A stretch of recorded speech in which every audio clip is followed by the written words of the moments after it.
தியானிக்க இருக்கிறோம். அதற்கு ஆதாரமாக எடுத்த வசனம் யோவான் 19:30. இயேசு காடிய வாழ்ந்தின பின்பு இடைநிலை என்று சொல்லி ஒப்பு கொடுத்தார். இந்த வசனத்திற்காக நாம் ஒரு நிமிடம் கண்களை மூடி ஜெபம் பண்ணுவோம். ஏசப்பா உமக்கு ஸ்தோத்திரம். ஏசப்பா இந்த நல்ல வேலைக்காக ஸ்தோத்திரம். ஆண்டவரே, நீர் சிலுவையில் முடிந்த 6வது வார்த்தையை குறித்து நாங்கள் தியானிக்க இருக்கிறோம்ப்பா. நீர் தாமே எங்களோடு கூட இருந்து பேசுங்க. கர்த்தர் அப்படி செய்கிறதுதான் நன்றி. இயேசுவின் நாமத்தில் ஜீவனுள்ள நல்ல பிதாவே, ஆமென். ஒரு முறை கூட அந்த வசனத்தை வாசிப்போம். இயேசு காடிய வாழ்ந்தின பின்பு இடைநிலை என்று சொல்லி தலையில் சாய்த்து ஆவியை ஒப்பு கொடுத்தார். இங்க நம்ம பார்த்தோம்னா ஏசப்பா சிலுவையில் முடிந்த 6வது வார்த்தை என்ன அப்படின்னா முடிந்தது. அது ஆங்கிலத்துல பார்த்தோம் அப்படின்னா இட்ஸ் பினிஷ்டு. அப்போ என்ன முடிந்தது அப்படின்னு பார்த்தோம்னா ஏசப்பா சிலுவையில அறையப்படுறாரு. கால் கையில ஆணி, உடம்பு முழுக்க கால்னால அடிபடுறாரு, தலையில முக்கு இடம். இந்த நிலைமையில ஏசப்பா நின்றுட்டு இருக்காரு. இது எதனால ஆச்சு அப்படின்னா நம்முடைய பாவங்களுக்காக, நம்முடைய மீறுதல்களுக்காக தான் ஏசப்பா சிலுவையில அறையப்படுறாரு. விழுந்து போன சில மனிதர்களுக்காக, அவங்க பாவங்கள் எல்லாம் அறிக்கையிடப்படணும், அதற்காக மன்னிக்கப்படணும், அதற்காக தான் ஏசப்பா சிலுவையில அறையப்படுறாரு.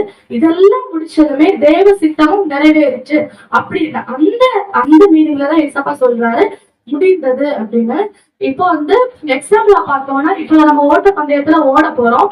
ரன்னிங் லைன்ஸ்ல ஓடும் போது நம்ம கீழே விழுந்தா கூட நம்ம அடிப்பட்ட இடத்தோட பார்க்க மாட்டோம். எழுப்பிட்டு எப்படா ஃபர்ஸ்ட் பிரைஸ் போய் பிடிக்கலாம் அப்படின்னு தான் இருப்போம். ஓடிட்டே இருப்போம். ஓடும் போது நல்ல விசக்கும், நல்ல உடம்பெல்லாம் ரொம்ப டயர்ட் ஆகும். அந்த நேரத்துல நம்ம அதை ஒண்ணுமே பார்க்க மாட்டோம். நமக்கு என்னன்னா ஃபர்ஸ்ட் பிரைஸ் வாங்கணும், அந்த இதுலதான் நம்ம இருப்போம். ஓடிட்டே இருப்போம். கடைசியில ஃபர்ஸ்ட் பிரைஸ் வாங்கி முடிச்ச உடனே நமக்கு ரொம்ப டயர்டா, பலவீனமா, மூச்சு விட முடியாம அப்படி இருக்கும். ஆனா அந்த நிலைமையில நமக்கு ஒரு சந்தோஷம் இருக்கும். நான் ஃபர்ஸ்ட் பிளேஸ் வாங்கிட்டேன், நம்ம பலன் விருதா போகல, அந்த ஒரு சந்தோஷம் இருக்கும். இதே நம்ம பார்த்தோம்னா ஏசப்பா அப்படி தன்னுடைய வாழ்க்கை ஓட்டத்தை ஓடிட்டே இருக்கிறாரு. கடைசியில முடிந்தது அந்த வார்த்தையை எதனால சொல்றாரு அப்படின்னா ஏசப்போட சித்தம் முடிந்ததுன்னு ஜெய கோஷமா தான் சொல்றாரு.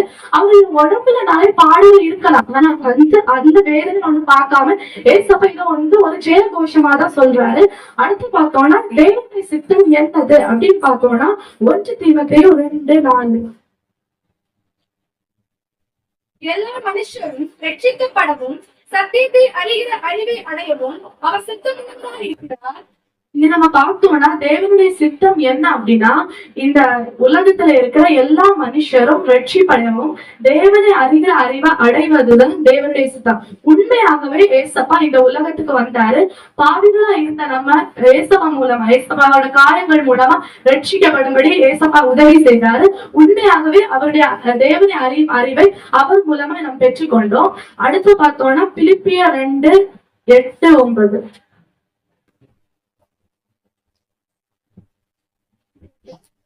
2:8-9. அவர் மனுஷரூபமாய் காணப்பட்டு மரண பரியந்தமும், அதாவது சிலுவையின் மரண பரியந்தமும் கீழ்ப்படிந்தவராகி தாமே தாழ்த்தினார். ஆதலால் தேவன் எல்லாவற்றிற்கும் மேலாக அவரை உயர்த்தி.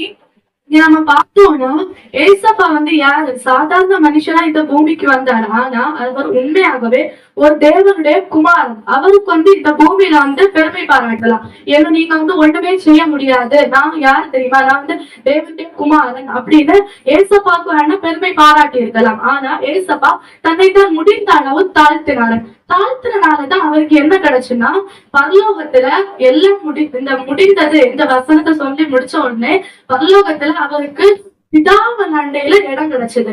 இப்ப ஏசப்பா தாழ்த்தாருன்னா கண்டிப்பா இந்த இடம் கிடைச்சிருக்காரு. ஏசப்பா சிலுவையில தாழ்த்தி அநேக அடிகள் பட தன்னுடைய உடம்பை ஒப்பு கொடுக்கிறாரா விஷயத்துல நான் ஏசப்பாவால கூட எஸ்கேப் பண்ணி இருக்கலாம். ஏன்னா ஏசப்பாவால கூடாத காரியம் ஒன்றுமே இல்லை. அங்க அந்த சிலுவை மரணம் சந்திக்காம ஏசப்பா எஸ்கேப் ஆகியிருக்கலாம், ஏதாவது வழி செஞ்சிருக்கலாம். ஆனா ஏசப்பா ஒரு சின்ன மனுஷனை போலயே தேவனுடைய குமாரன் என்று காமிக்காம ஏசப்பா வாரடிப்பார தன்னுடைய உடம்பைய ஒப்பு கொடுக்கிறாரு. இதுல அவருடைய தாழ்மை நம்ம பார்க்க முடியுது. அதனால அவருக்கு பிதாவின் அண்டையில இடம் கிடைக்குது. அடுத்து பார்த்தோம்னா நம்ம பைபிள்ல இருந்து யாரு உண்மையாகவே தன்னுடைய ஓட்டத்தை முடித்தது அப்படின்னு பார்த்தோம்னா பவுல் சொல்றாரு. பவுல் வந்து ஆரம்ப காலத்துல ஏசப்பாவை அறியாதவராக தான் இருக்கிறாரு. அவர் வந்து அறியாத காலத்துல அநேக கிறிஸ்தவ ஜனங்களை எல்லாம் துன்புறுத்துறாரு, சபைகள் எல்லாம் அடித்து உடைக்கிறாரு. இந்த எல்லாரையுமே அவர் துன்புறுத்துகிறவராக தான் காணப்பட்டாரு. ஆனா ஒரு நாள் வந்த போது ஏசப்பா அவரை சந்திக்கிறாரு. இதனால பவுல் ரட்சிக்கப்படுறாரு. ரட்சிக்கப்பட்ட உடனே அவர் வந்து ஏசப்பாட ஊழியத்தை செய்ய தொடங்குறாரு. அவர் எல்லா இடத்துலயுமே சுவிசேஷம் அறிவிக்க தொடங்குறாரு. அப்படி சுவிசேஷம் அறிவித்துக் கொண்டு இருக்கும்போது ஒரு நாள் ஒரு பட்டணத்துக்குள்ளாத போறாரு. போய் அங்க சுவிசேஷம் அறிவிக்கும் போது அந்த பட்டணத்தார் எல்லாருமே சேர்ந்து அவரை கல்லறிஞ்சு பட்டணத்துக்கு வெளியில ஆக்கி போடுறாங்க. அப்போ அவங்க என்ன நினைச்சு போட்டாங்கன்னா இவர் இறந்து போயிட்டாரு அப்படின்னு நினைச்சு போட்டாங்க. ஆனா அவர் உண்மையாவே இறந்து போகல. நிறைய அடிகள் எல்லாம் பட்டுது, ஆனா உண்மையாவே அவர் இறந்து போகல.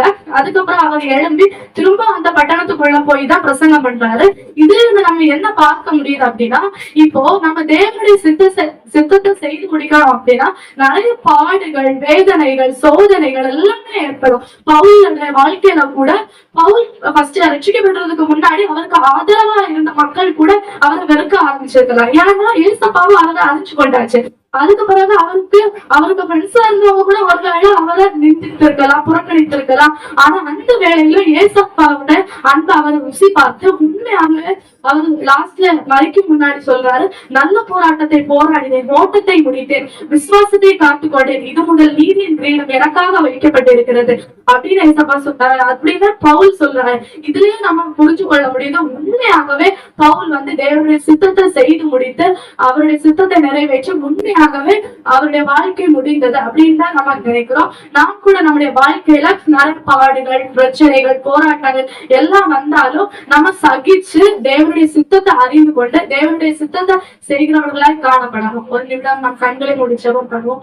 ஏசப்பா உங்க ஸ்தோத்திரம். ஏசப்பா இன்றைய நாளில் அப்பா சிலுவையில் ஒழிந்த 6வது வார்த்தையை குறித்து நாங்கள் தியானித்தோம். ஆண்டவரே முடிந்தது என்ற வார்த்தையை குறித்து நாங்கள் தியானித்தோம். அப்பா சிலுவையிலே தேவனுடைய சித்தத்தை செய்து முடித்தீர் ஆண்டவரே. எங்களுடைய பாவங்களுக்காக, எங்களுடைய அக்கிரமங்களுக்காக நீ சிலுவையிலே உடைய ரத்தத்தை சிந்தி முடிந்தது என்று சொன்னீர் ஆண்டவரே.